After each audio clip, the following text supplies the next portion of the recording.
తెలంగాణ రైతుల జీవితాలతో కాంగ్రెస్ ప్రభుత్వం ఆడుకుంటోంది. రేవంత్ సర్కారు చేతగానితనం రైతు కుటుంబాలను రోడ్డుపైకి తెచ్చింది. ఆడ మగ పిల్లలు పెద్దలు తేడా లేకుండా అందరూ యూరియా కోసం క్యూ లైన్లో నిలబడాల్సిన దుస్థితి. చివరికి మాజీ మంత్రి సత్యవతి రాథోడ్ కూడా ప్రాథమిక సహకార సంఘం కార్యాలయం ముందు పడిగాపులు పడాల్సిన పరిస్థితి. తన పొలానికి యూరియా కోసం సత్యవతి రాథోడ్ మిగతా మహిళలతో కలిసి క్యూ కట్టారు. మహబూబాబాద్ జిల్లా కురవి మండలంలోని తన స్వగ్రామం గుండ్రాతి మడుగులో సత్యవతి రాథోడ్ యూరియా కోసం పడిగాపులు కాస్తున్నారు.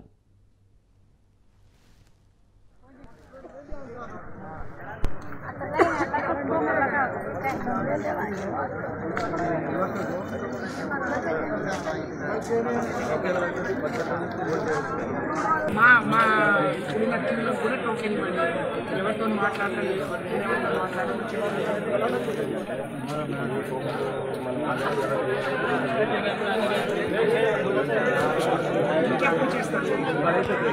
ఏమన్నాడు అంటే గుండ్రాతి మడుగు సొసైటీకి సంబంధించి యూరియా కోసం నేను కూడా ఈ సొసైటీలో రైతును. నాకు 5.5 ఎకరాల భూమి ఉంది. ఇప్పటివరకు ఒక బస్తా యూరియా కూడా రాలేదు. అనేక సార్లు మా ఇంట్లో వాళ్ళని పంపించినా మా అల్లుడు పోయినా ఇయ్యలేని పరిస్థితి ఉంటే స్వయంగా నేనే వెళ్ళి నిజంగా ఇంత కష్టం ఉందా అని చూడటం జరిగింది. ఎంత సిగ్గుచేటు అంటే గడిచిన నెల రోజులుగా రాష్ట్రంలో రైతు వ్యవసాయాన్ని వదిలేసి నాట్లు పెట్టడం వదిలేసి యూరియా కోసం వారాల తరబడి క్యూలో ఉంటున్నారు. 10 ఎకరాలున్నా 5 ఎకరాలున్నా ఒక్క బస్తా మాత్రమే ఇస్తున్నారు. ఇది చాలా దుర్మార్గం. ఈ ప్రభుత్వం మీద యూరియా రైతుల కష్టాలు చూస్తే ఈ ప్రభుత్వం మీద మరి దున్నపోతు మీద వానబడ్డట్టు ఉంది తప్ప ఈ రాష్ట్ర ప్రభుత్వానికి రేవంత్ రెడ్డి గారికి చీమ కుట్టినట్టు లేదు. మరి ఎంత అధ్వానమైన పరిస్థితి, ఎంతమంది కొట్టుకుంటున్నారు. ఎప్పుడు లేని కొత్త పరిస్థితిని 10 ఏళ్లలో ఒక్కరోజు ఒక్క రైతు రోడ్డు ఎక్కని పరిస్థితి నుంచి ఈరోజు 500-600 పెడితే కూలీలు రావట్లేరు. కానీ వాళ్ళ వేసిన పొలాల్లో దిగుబడి రాదని ఎకరానికి ఒక బస్తా ఇచ్చినా బాగుండు. కానీ 10 ఎకరాలు 5 ఎకరాలకు కూడా ఒక బస్తా. నేను ఇవాళ వెళ్తే 5.5 ఎకరాలకు కూడా ఒక బస్తా ఇస్తామని చెప్పారు. నేను నా కోసం రాలేదు, అందరి కోసం వచ్చినా అని చెప్పినా. అక్కడ చూస్తే పరిస్థితి చాలా దయనీయంగా ఉంది. ఇది చాలా దుర్మార్గం, చాలా అన్యాయం. ఇప్పటికైనా ప్రభుత్వం కళ్ళు తెరిచి కాంగ్రెస్ వాళ్ళ గురించి మాట్లాడితే, రాష్ట్ర ప్రభుత్వం గురించి మాట్లాడితే మరి కేంద్రం గురించి చెప్తుంది. కేంద్రమేమో ఈ రాష్ట్ర ప్రభుత్వం ముందే ఇండెంట్ ఇవ్వలేదు, కేంద్రానికి కట్టాల్సిన పైసలు కట్టలేదు, ఆ సబ్సిడీ పైసలు కాబట్టి మేము పెట్టలేదు అని వాళ్ళు చెప్తున్నారు. ఎంత దుర్మార్గం అంటే మరి ఇంత దారుణం ఇంకే రాష్ట్రంలో చూసి ఉండం. ఈ రాష్ట్రంలో ఉండే మరి కర్మాగారం మూతపడ్డా దాన్ని బాగు చేయించి యూరియాని అందుబాటులోకి తీసుకురావాలని ఆలోచన లేదు.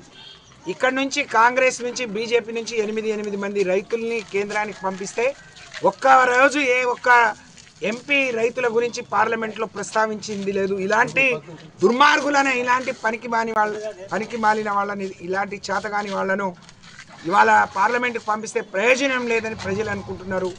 కేసీఆర్ పాలన రైతులకు ఒక స్వర్ణయుగం లాగుండేది.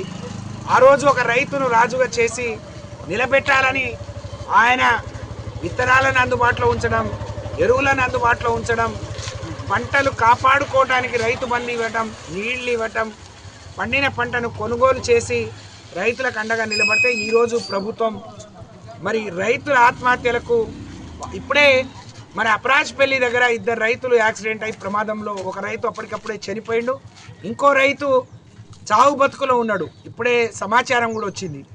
అనేక మంది రైతులు నిన్న మరి ఒక రైతు చనిపోయినట్టు వార్తలు చూస్తూ ఉన్నాం.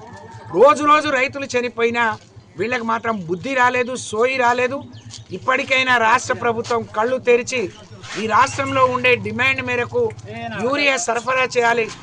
ఎన్ని లక్షల ఎకరాల్లో వరి పొలాలు వేస్తున్నారు, ఎంత యూరియా వచ్చింది, ఎంత డిమాండ్ ఉంది, ఎంత సప్లై చేసినాం, ఎంత గ్యాప్ ఉందనే సోయి లేని పాలకులు ఈ రాష్ట్రాన్ని పరిపాలించడం, అలాంటి నాయకులు మనల్ని పరిపాలించడం మనం చేసుకున్న దురదృష్టం. కాబట్టి ఇప్పటికైనా ప్రజలు కళ్ళు తెరిచి మరి వాళ్ళ మీద తిరుగుబాటు చేయాలని చెప్పి నేను పిలిపిస్తాను.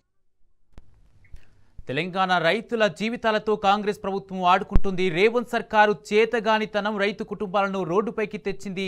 ఆడా మగ పిల్లలు పెద్దలు అనే తేడా లేకుండా అందరూ యూరియా కోసం క్యూలో నిలబడాల్సిన దుస్థితి ఏర్పడింది. ఇదే అంశానికి సంబంధించి స్పందించేందుకు మనతో పాటు ఫోన్ లైన్లో సిద్ధంగా ఉన్నారు మాజీ మంత్రి సత్యవతి రాథోడ్ గారు. సత్యవతి రాథోడ్ గారు నమస్తే అండి. నమస్తే. నమస్తే అన్న. మనం చూస్తున్నాం గత నెల రోజుల నుంచి కూడా రాష్ట్ర వ్యాప్తంగా యూరియా కోసం రైతులు ఆవేదన వ్యక్తం చేస్తున్నారు, ఇబ్బందులు పడుతున్నారు. అయినప్పటికీ రాష్ట్ర ప్రభుత్వం నిర్లక్ష్యంతో వ్యవహరిస్తున్న తీరును మనం చూస్తున్నాం. ఆఖరికి మాజీ మంత్రి అయినా మీరు కూడా క్యూలో నిలబడాల్సిన పరిస్థితి వచ్చింది. దీనికి కారణం ఏంటి, ఏం చెప్తారు?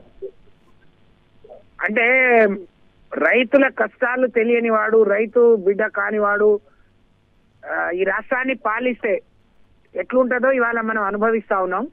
నెల రోజులుగా అనేక పర్యాయాలు అనేక సార్లు రైతు క్యూ లైన్లలో ఉంటే మేము పోయి వాళ్లకు మద్దతు తెలిపినాం. అనేక సార్లు అధికారులతో మాట్లాడి అక్కడ యూరియా వచ్చేటట్టు ఏర్పాటు చేసినాం. ఇవాళ స్వయంగా నా ఊర్లో నాకు 5.5 ఎకరాల పొలం ఉంది. మా సొసైటీలో యూరియా కోసం అనేక రోజులుగా మరి మొత్తం మా కుటుంబానికి నాన్న పేరు మీద, అన్న పేరు మీద, వదిన పేరు మీద, నా పేరు మీద కలిపి 20 ఎకరాలు ఉంటది. ఒక్క బస్తా కూడా మాకు యూరియా రాలేదు. ఇప్పటి వరకు మేము నాట్లు వేసుకోలేదు. మేమే ముందుగా తీసుకోవద్దు, రైతులందరూ ఆవేదన చెందుతున్నారు అని చెప్పి వాళ్ళందరికీ ప్రోత్సహించినాం. ఇవాళ నేను స్వయంగా నాకు 5.5 ఎకరాలు రేపు నాట్లు పెడదామని అనుకొని నారు అన్నింది ఇప్పటికే ముదిరిపోతుంది అని అందరూ అంటే ఇవాళ నేను నా సొసైటీకి వెళ్ళడం జరిగింది. 100 మంది రైతులు ఉన్నారు. 11వ తారీఖున 260 మందికి కూపన్లు ఇస్తే 150 బస్తాల యూరియా వచ్చింది. అందరినీ రమ్మన్నారు. మరి అందరూ వస్తే కనీసం మిగతా కూపన్లకు ఎప్పుడు ఇస్తారంటే చెప్పేవాళ్ళు లేరు. లేదా కొత్తగా కూపన్లు ఇవ్వాలి అని అంటే ఇప్పుడు నాకు కూపన్ ఇవ్వండి ఎప్పుడు ఇస్తారో నాకు తెలుస్తుంది అని అంటే కూపన్లు లేవు. మాకు పైనుంచి ఆర్డర్ రావాలి.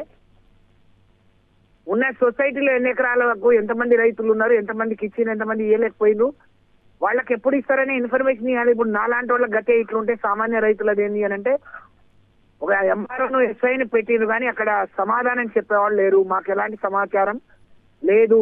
మాకు పైనుంచి ఏదైనా వస్తుంది అని అంటే మేము కూపన్లు ఇస్తాం కానీ కూపన్లు తీసుకున్నప్పటి నుంచి రైతులు మాకు మీద ఒత్తిడి చేస్తారు అని చెప్పి అని అంటున్నారు.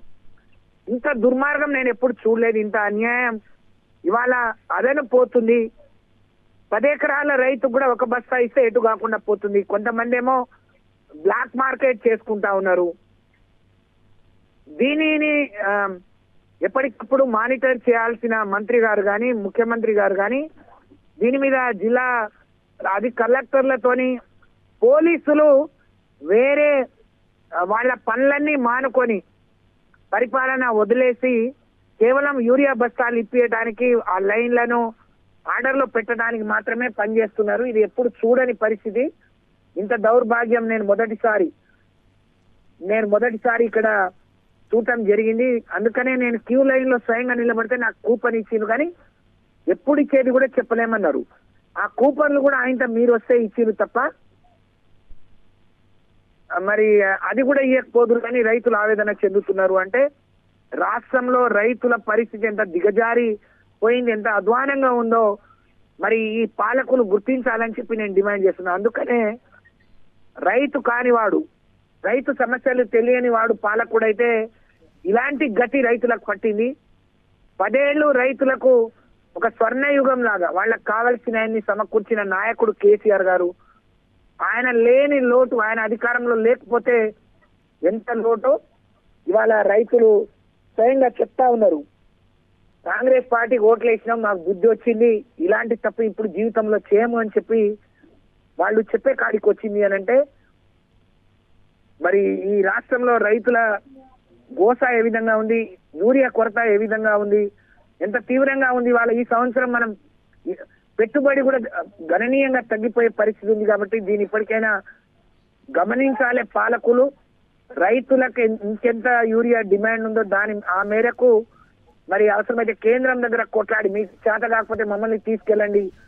ఈ రాష్ట్రంలో 17 మంది ఎంపీలు ఉన్నారు.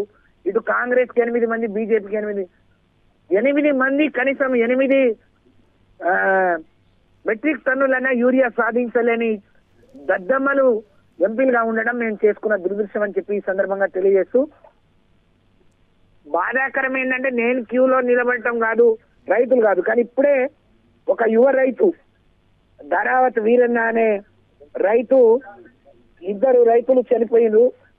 టోకెన్లు తీసుకొని బొద్దుకుండా స్టేజ్ దగ్గర మరి అప్రాజ్పల్లి రైతులు ఇద్దరు కూడా చనిపోయినారు. చాలా అన్యాయం. వీరన్న లాలి అనే ఇద్దరు రైతులు టోకెన్లు రైతు వేదిక దగ్గరికి వెళ్తూ ప్రమాదానికి గురి ఇద్దరు చనిపోయినారు. ఆ కుటుంబాలకు కూడా నేను ప్రగాఢ సానుభూతిని తెలియజేస్తూ